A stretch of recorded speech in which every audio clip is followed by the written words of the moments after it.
welcome back to another Tell Me a Story Tuesday with me, Rachel. And me, Kay.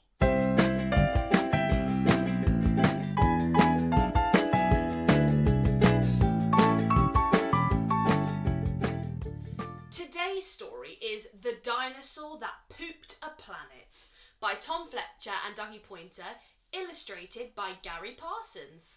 Enjoy! Danny and Dinosaur liked to have fun. Some days they had lots.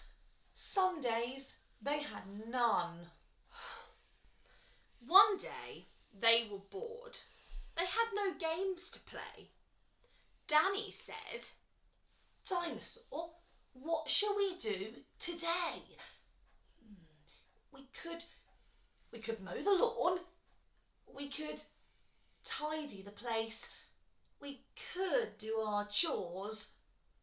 Or we could go to space. "But you mustn't forget to have lunch," said their mummy. "You cannot have fun without food for your tummy." So they packed a packed lunch for the Science Museum, where rockets were kept if you wanted to see them. There were hundreds of rockets and spaceship surprises, tall ones and small ones, of all shapes and sizes. And one that was ready to launch with a door big enough for a boy and his pet dinosaur. They ignored all the warnings. They couldn't care less. They pressed all the things they shouldn't have pressed. Beep, beep, beep, boop, boop. T-minus 5, 4, 3, 2, 1. Ignition! They started their intergalactic space mission.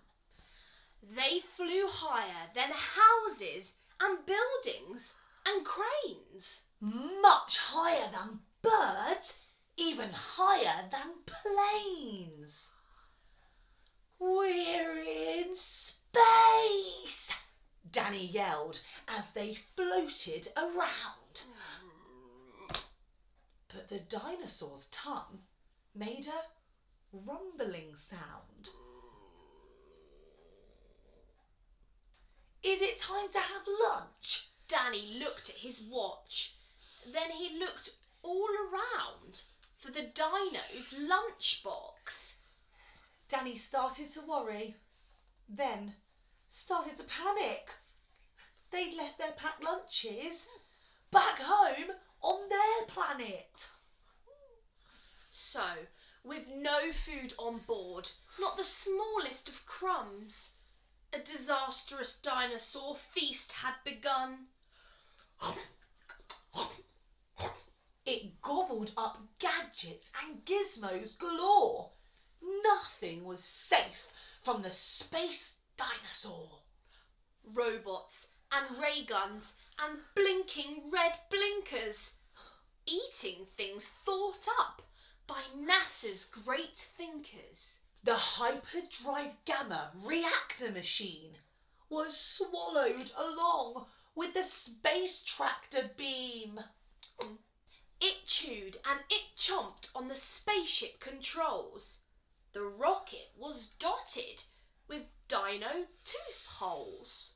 Inside, it was bare. The spaceship was empty. Outside, there were more things to eat. There was plenty. It broke down the door with a cool ninja chop. Hi-ya! Out in space, dinosaurs were much harder to stop. It chomped on the moon like a big chunk of cheese, then shoved even more in its mouth with a squeeze. It munched on the Martians from Mars and their cats. Their cats are like our cats, but their cats wear cool hats. Satellites, Saturn, and 6 supernovas, shape-shifting saucers and 7 space rovers. It guzzled 5 gallons of fuel from the tank. And Danny's jaw dropped as he watched what it drank. With a crunch and a crack and a nom nom nom nom. In one dino gulp,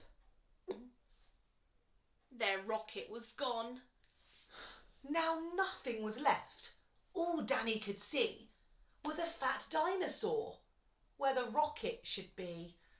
And so they were stranded, with no way back home. Just Danny and Dinosaur in space, all alone. Now Danny was crying. He cried and he cried.